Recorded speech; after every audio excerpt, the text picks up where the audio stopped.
السلام عليكم ورحمة الله وبركاته. أهلا بكم سنة رابعة.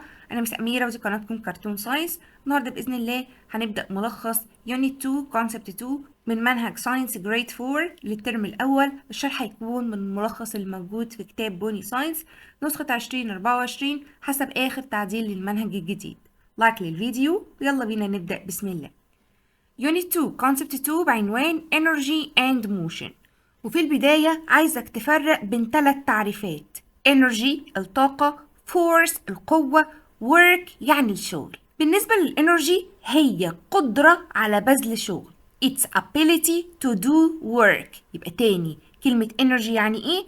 It's ability to do work. ودي دايما بتيجي في الكومبليت أو في الساينتفك term. يقولك write scientific term. Its ability to do work هتقول له energy.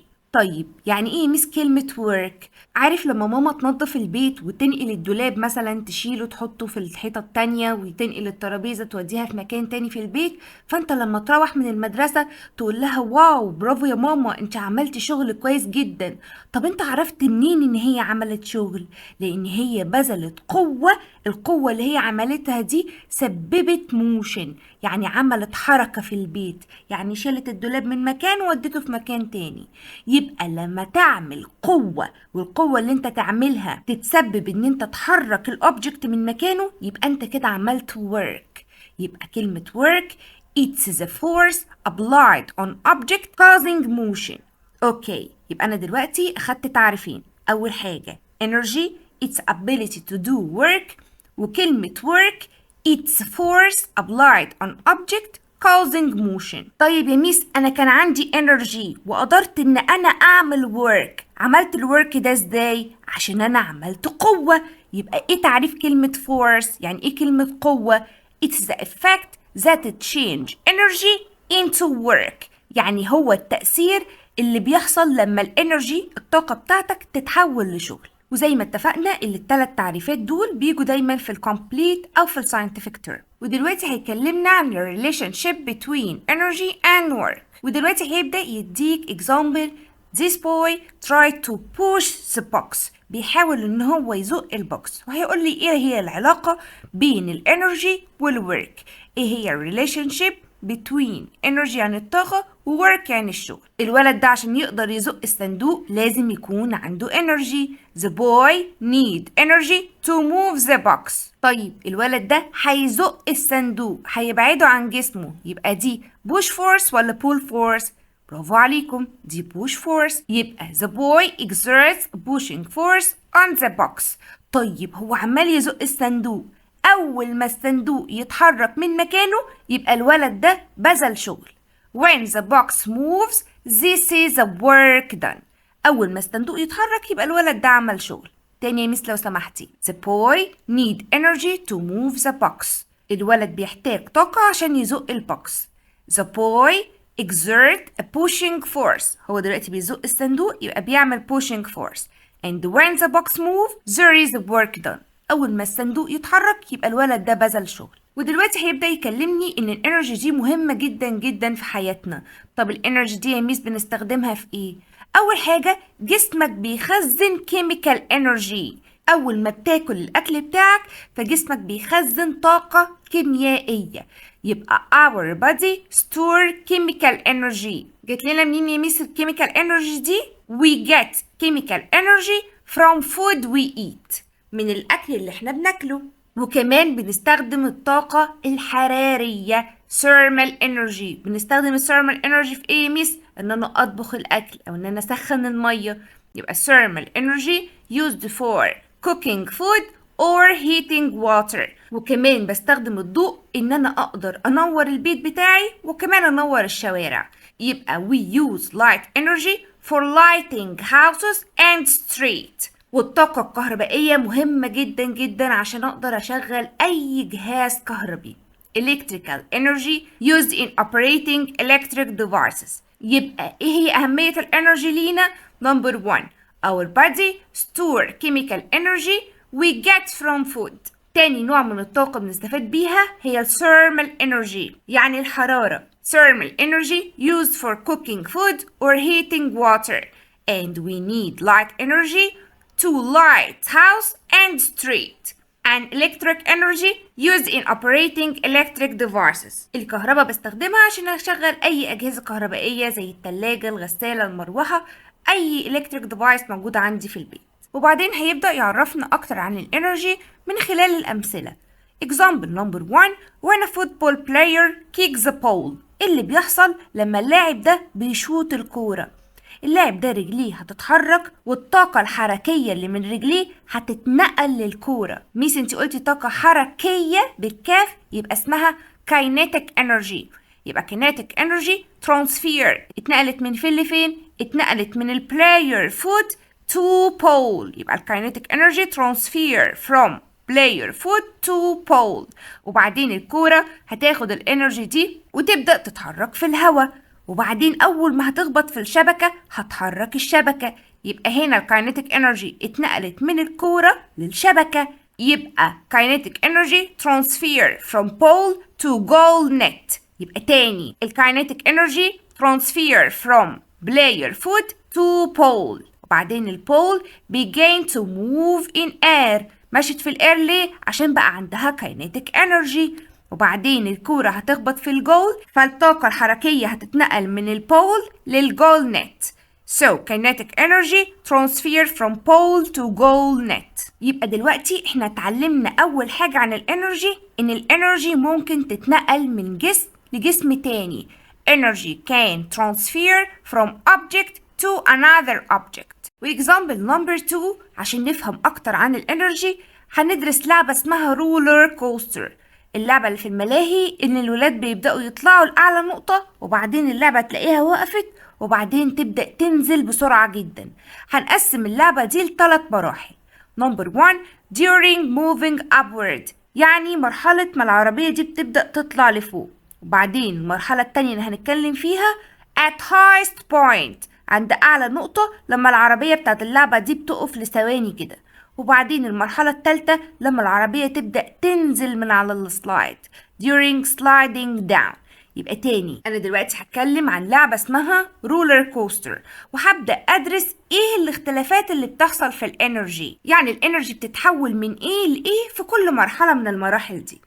في البداية العربية بتتحرك أو اللعبة دي بتتحرك عن طريق إيه؟ عن طريق الكهرباء. At beginning electricity and motors carry the cars up to the top of the ramp. يعني الكهرباء والمواتير اللي بتبقى في اللعبة دي بتطلع الكار لأعلى نقطة. طيب والعربية طالعة لفوق، إيه اللي بيحصل؟ العربية دي عمالة تخزن potential energy. يعني ايه ميس potential energy؟ يعني طاقة وضع، يعني سرعتها عمالة تقل تقل تقل لغاية ما العربية تقف. بصوا potential energy دي افتكروها بالبروتا. البروتا يعني جسم يقف ثابت، يبقى العربية هتبدأ تطلع تطلع تطلع لغاية ما سرعتها تقل وتبدأ تقف هنا وتثبت. طالما هنا وقفت وثبتت يبقى العربية دي عندها potential energy. يبقى عند النقطة اللي فوق دي at highest point البوتنشال energy بتبقى أكبر قيمة maximum. العربية بتقف خالص يبقى عندها حركة؟ لأ، لما العربية بتقف خالص يبقى البوتنشال energy is maximum، يعني عندها طاقة وضع كبيرة جدا. طيب هي كانت واقفة هنا فوق وعندها طاقة وضع كبيرة، أول ما العربية تبدأ تتحرك وتنزل البوتنشال انرجي دي هتتحول لإيه؟ هتتحول لحركة. برافو عليكم. يبقى during slide down الستورد بوتنشال انرجي هتتحول إيه البوتنشال انرجي؟ لكاينيتيك انرجي. وكمان السرعة والطاقة الحركية بتزيد كل لما بتتحرك وتنزل لتحت. يبقى during sliding down the speed and kinetic energy increase. speed يعني السرعة، kinetic energy يعني طاقة الحركة. يبقى تاني يا ميس الرولر كوستر دي لعبة هنقسمها ل3 مراحل during moving upward، وبعدين at highest point، وبعدين during sliding down. أول مرحلة during moving upward اللي بيحصل عمالة تخزن potential energy. it's stored potential energy، وعند أعلى نقطة البوتنشال انرجي بتبقى maximum potential energy. وأول ما تبدأ sliding down the potential energy change into kinetic energy and the speed and kinetic energy increase. السرعة والحركة بتاعت الرولر كوستر بتزيد وهي نازلة لتحت. ودلوقتي من الأمثلة اللي احنا أخدناها بدأت أعرف ايه هي ال properties of energy؟ ايه هي خصائص الانرجي؟ نمبر 1 energy can be stored، ممكن تتخزن زي الجسم كده ما بدأ يخزن طاقة كيميائية من الأكل اللي هو أكله. and can be changed from form to another، يعني الطاقة ممكن تتغير من شكل لشكل تاني، زي في الرولر كوستر البوتنشال انرجي بتتحول لإيه؟ لكاينيتيك انرجي، تبدأ اللعبة تلف تاني لغاية ما توصل لأعلى نقطة، البوتنشال انرجي يبقى عندها عالي جدا، وبعدين تبدأ تتحرك، الكاينيتيك انرجي بتزيد، وبعد كده تتحول تاني للبوتنشال انرجي، وهكذا. يبقى energy can be stored، ممكن تتخزن، and can change from one form to another. ونمبر 2 بيقولك ان في انواع من الانرجي ما تقدرش تشوفها، زي الساوند انرجي الطاقة الصوتية، thermal energy الحرارة ما بتقدرش تشوفها بعينك، chemical energy زي الطاقة اللي متخزن جوه جسمك دي انت شايفها؟ لا، الطاقة اللي متخزنة جوه البطارية الحجر بتاع اللعبة بتشوف الطاقة الكيميائية دي؟ لا. الالكتريكال انرجي بتشوف الكهرباء وهي ماشية جوه السلك؟ لا طبعا. يبقى most form of energy cannot be seen، ما تقدرش تشوفهم، زي مين يا ميس؟ زي ال sound energy، thermal energy، chemical energy، electrical energy، كل دول ما بتقدرش تشوفهم بعينك. يبقى يا ميس انا مش بشوف الانرجي، لكن ممكن اشوف الشغل اللي حصل نتيجة الانرجي، ممكن اشوف الورك اللي حصل، زي المثال اللي خدناه في اول الحصة، زي ما قلنا مامي لما بتيجي تحرك الدولاب من مكانه انت ما شفتش الانرجي اللي هي عملته، بس شفت الورك الشغل اللي جه نتيجة الانرجي اللي هي بذلته. يبقى the work done by energy can be seen، زي مثلا الجول هنا، شبكة الجون بتتحرك لما الكورة بتخبط فيه. goal net vibrate when it gain kinetic energy، الشبكة بتتحرك عشان خدت الكاينيتيك energy من الكورة. يبقى ال properties of energy number 1 energy can be stored and energy can change from one form to another and most form of energy cannot be seen، ما تقدرش تشوفهم، زي ال sound، thermal energy، chemical energy، electrical energy. بس بتقدر تشوف ايه؟ تقدر تشوف ال work done by energy، but work done by energy can be seen and measured، تقدر تشوفه وتحسبه كمان. such as when a goal net vibrate it gain kinetic energy، بتاخد الكاينيتيك energy اللي واخداها من حركة الكورة. اوكي ميس انت دلوقتي قلتيلي ان الطاقة ممكن تتحول من صورة تانية، واخدنا ان البوتنشال انرجي عمالة تتحول للكاينيتيك انرجي في الرولر كوستر، والكاينيتيك انرجي بترجع تاني تتحول للبوتنشال انرجي. هيبدأ يديك دلوقتي مثال عن البوتنشال انرجي وعن الكاينيتيك انرجي وازاي الاتنين دول بيتحولوا لبعض. اول حاجه بيقولك لو انت ماسك الكوره في ايديك، مش الكوره دي واقفه ثابته تبقى بروتة، يبقى عندها طاقه ايه؟ عندها بوتنشال انرجي. يبقى البوتنشال انرجي دي هي الطاقه اللي بتتخزن جوه الجسم نتيجه مكانه، نتيجه البوزيشن بتاعه، ودي بتيجي كتير جدا جدا في الامتحان. مين هي الانرجي that is stored in object due to its position؟ مين هي الطاقة اللي متخزنة جوه الجسم نتيجة مكانه؟ هي البوتنشال انرجي. واي جسم مرتفع عن سطح الارض، اي جسم عنده ارتفاع يبقى عنده بوتنشال انرجي. يعني ايه؟ يعني مثلا لو انا عندي ترابيزه، الترابيزه دي قصيره وعليها كره ثابته، يبقى الكره دي عندها ايه؟ عندها بوتنشال انرجي. ليه يا ميس عندها بوتنشال انرجي؟ عشان الكره دي مرتفعه عن سطح الارض. طيب لو جبت ترابيزه كبيره شويه وحطيت عليها كوره، يبقى الكوره اللي على الترابيزه التانية دي عندها بوتنشال انرجي اكبر. ليه يا ميس عندها بوتنشال انرجي اكبر؟ عشان هي مرتفعه عن الارض مسافه اطول. طيب يا ميس الكوره اللي واقفه على الارض دي عندها بوتنشال انرجي؟ لا. ليه يا ميس ما عندهاش بوتنشال انرجي؟ عشان ما عندهاش ارتفاع، ما عندهاش هايت. يبقى اي جسم ثابت ساكن موجود على ارتفاع من الارض يبقى عنده potential energy. يبقى تاني potential energy it's an energy stored in object due to its position. والpotential energy بيعتمد على ايه؟ بيعتمد على ارتفاع الجسم وكتلة الجسم. potential energy depend on height of body and mass of body. كتلة الجسم وارتفاعه عن الأرض بيحددوا قيمة البوتنشال انرجي اللي الجسم ده مخزنها.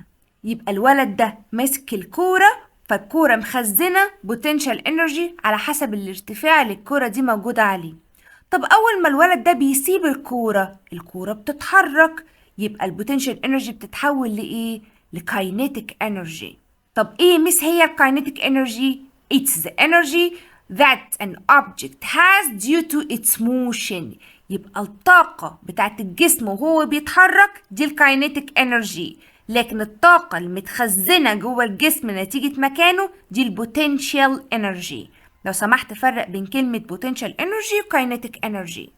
البوتنشال انرجي هي الانرجي stored in object due to its position، لكن الكاينيتيك انرجي هي الانرجي of object due to its motion نتيجة حركته.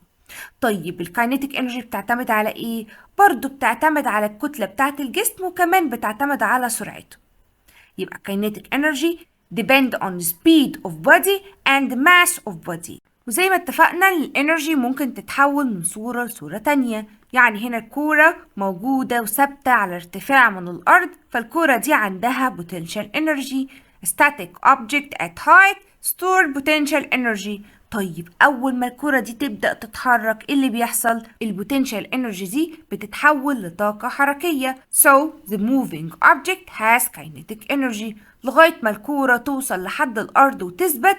وطالما الكورة واقفة يبقى يميس عندها بوتنشال انرجي؟ هقول لك لأ. ليه يميس الكورة دي ما عندهاش بوتنشال انرجي؟ هقول لك عشان هي ثابتة وواقفة على الأرض. لازم عشان الكورة يبقى عندها بوتنشال انرجي تبقى موجودة على ارتفاع، لازم يكون عندها هايت علشان يبقى عندها بوتنشال انرجي. يبقى دلوقتي يا ميس الانرجي قسمناها لبوتنشال انرجي وكاينيتيك انرجي. يبقى عندي نوعين من الانرجي، كاينيتيك انرجي. نمبر 2 بوتنشال انرجي. ايه ميس الكاينيتيك انرجي اللي موجودة حوالينا؟ الصوت. يعني ايه ميس الصوت؟ هو الصوت بيتحرك؟ ايوه، موجات الصوت بتتحرك في الهواء. sound wave move in air. طيب وإيه كمان بيتحرك يا ميس عندنا؟ موجات الضوء movement of light wave in air. والكهرباء بتتحرك جوه السلك electricity move through wire. والمية كمان عمالة وهي بتغلي كده البارتكلز بتاعت الواتر عمالة تتحرك. vibration of water particle during boiling. يبقى النوع الأولاني بتاع kinetic energy ممكن يكون sound energy because of movement of sound wave in air. وكمان موجات الضوء بتتحرك light energy هي نوع من أنواع kinetic energy. ليه ميس هو اللايت بيتحرك؟ أيوة because light wave move in air. وكمان الإلكتريكال انرجي دي طاقة حركة علشان الكهرباء بتمشي جوه السلك because of movement electricity through wire and heat energy. الحرارة يا ميس بتتحرك؟ الحرارة بتقدر تحرك البارتيكلز بتاعت المية لما المية بتغلي vibration of water particles during boiling. والنوع التاني من الطاقة هي البوتنشال energy طاقة الوضع، وليها نوعين. gravitational potential energy يعني ان الجسم يبقى ساكن وواقف ما بيتحركش لما يبقى على ارتفاع. وكمان في الكيميكال potential energy يعني الطاقة الكيميائية اللي متخزنة جوه البطارية مثلا. يبقى ايه هي الجرافيتيشنال potential energy؟ المثال بتاعها a pole at the top of hill store gravitational potential energy مخزنة طاقة وضع. وكمان الكيميكال potential energy زي الموجودة جوه البطارية a battery stored chemical potential energy. والجزء ده بيجي في الأسئلة يقولك الباتري stored which energy؟ الباتري بيخزن جواها ايه؟ chemical energy. اوكي. وبالنسبة للسوستة اللي ممكن تلاقيها جوه القلم بتاعك، ممكن تلاقيها في لعبة انت بتضغط عليها يبقى انت بتخليها تخزن potential energy وانت ماسكها في ايدك كده، واول ما بتسيبها البوتنشال انرجي دي بتتحول لحركة. يبقى الطاقة اللي بتتخزن جوه السبرينج ده هي البوتنشال انرجي. يبقى سبرينج ستور بوتنشال انرجي، يعني السوستة دي بتخزن جواها طاقة وضع.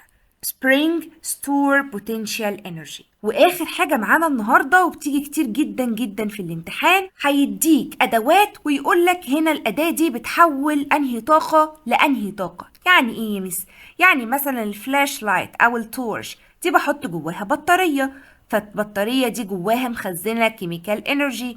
اول ما الكشاف يشتغل الكيميكال انرجي دي تتحول لايه؟ لضوء. ولو حطيت ايديك على اللمبة وهي شغالة هتلاقيها بتطلع حرارة. يبقى اللمبة مش بتطلع ضوء بس، لا، اللمبة بتطلع ضوء وحرارة. light energy و thermal energy. تاني يا ميس لو سمحتي، الفلاش لايت ده او التورش ده بيحول الطاقة من ايه لايه؟ اول حاجة هو جواه ايه يا ميس؟ بيشتغل بايه؟ بيشتغل بالبطارية. طب البطارية بتخزن ايه؟ chemical energy. يبقى الفلاش لايت change chemical energy to light and thermal energy، بتطلع ضوء وحرارة. طب الجهاز التاني ده يا ميس اللي هو الجاز اوفن، يعني الفرن بتاع ماما اللي شغال عادي بالغاز او بالانبوبة، ده بيحول من ايه لايه؟ يا ميس ده بدخله ناتشرال جاز، يعني الغاز بتاع البوتاجاز ده بيبقى مخزن جواه كيميكال انرجي. طيب اول ما اشغل الفرن بيطلع لي حرارة، يبقى هنا الكيميكال انرجي بتتحول لثيرمال انرجي. يبقى الجاز اوفن change chemical energy into thermal energy. وإكزامبل نمبر 3 هي السبرينج توي كار، يعني العربية اللي بتشتغل بالزنبلك. طب أنا بعمل إيه في الزنبلك؟ عمالة أخزن جواه بوتنشال انرجي، بقعد أشغل الزنبلك كده، فالزنبلك عمال يخزن بوتنشال انرجي، وأول ما تسيب إيدك البوتنشال انرجي تتحول لكاينيتيك انرجي والعربية دي تتحرك. يبقى السبرينج توي كار change potential energy into kinetic energy. طب يا ميس العربية الحقيقية أنا بملاها بالزنبلك ولا بتمشي بالبنزين؟ بتمشي بالبنزين أو بتمشي بالجازولين، فالطاقة الكيميائية اللي بتتخزن جوه الجازولين بتتحول لإيه؟ بتتحول لحركة عشان العربية بتتحرك. يبقى real car change chemical energy into kinetic energy. وايه كمان يا ميس؟ العربية لما بتتحرك بتسخن، يبقى بتطلع حركة وبتطلع كمان حرارة وكمان بتطلع صوت. العربية لما بتشتغل والمحركات كده بتبدأ تتحرك بتسمع صوت للعربية. يبقى الريال كار change chemical energy اللي متخزنة جوه الجازولين وتحولها لإيه؟ kinetic energy، طاقة حركة اللي بتحرك العربية، thermal energy عشان العربية بتسخن وهي بتتحرك، and sound energy. طيب بالنسبة للسبرينج السوستة، احنا اتفقنا لما بنضغط عليها بتخزن بوتنشال انرجي، واول ما تسيب ايدك البوتنشال انرجي دي بتتحول لكاينيتيك انرجي. يبقى السبرينج change potential energy into kinetic energy. واخر حاجة الاكل اللي احنا بناكله بيخزن في جسمنا chemical energy. يبقى الكيميكال انرجي دي stored in food، وانا ببدأ اتحرك وامشي في البيت واعمل activities، يبقى الكيميكال انرجي دي بتتحول لكاينيتيك انرجي يعني طاقة حركة. وبكده الحمد لله اكون خلصت يونت 2 كونسبت 2. اتمنى ان انا اكون قدرت اساعدكم. ان شاء الله كل اسئله الكونسبت ده اللي موجوده في الامتحانات هتلاقوها في مذكره المتميز باذن الله، تنزل في اقرب وقت، وان شاء الله هنزل فيديو لوحده لاجابات اسئله يونت 2 كونسبت 2. شكرا جدا للمتابعه، اشوفكم مع الف خير الفيديو اللي جاي. سلام.